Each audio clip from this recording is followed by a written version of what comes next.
Do black holes grow? Yes, but not the way people imagine. A black hole grows when something actually gets in, and most things don't. Let's stay inside the same water bag model.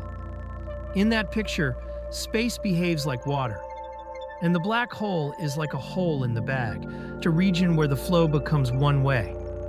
Most things near it aren't moving straight toward it. They're moving sideways. So instead of falling in, they curve around. They miss. They keep circling. For something to go in, it has to stop missing. It has to lose some of that sideways motion. And that usually takes time, a lot of time. Around black holes, there can be dust, gas, and debris. Things move through that mess. They bump, they drag, and they lose a bit of sideways motion each time.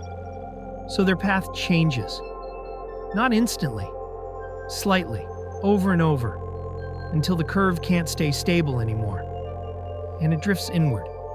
Once it crosses the boundary, it doesn't come back out, and whatever crosses adds to the black hole's mass.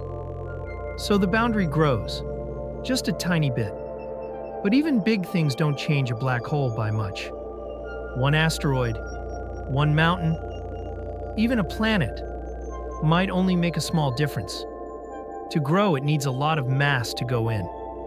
And it needs enough time for that mass to stop missing.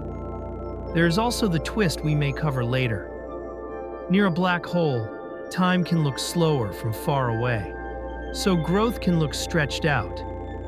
But even without that, the main reason is simple. Most things keep curving past, and only a little bit, over a long time, actually crosses.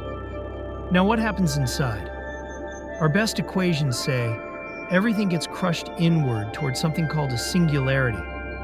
But we can't see inside the boundary, so we can't directly confirm what the center actually is.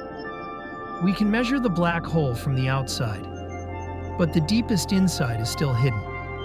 So yes, black holes grow, not by sucking the universe, but by slowly collecting whatever finally stops missing and crosses in.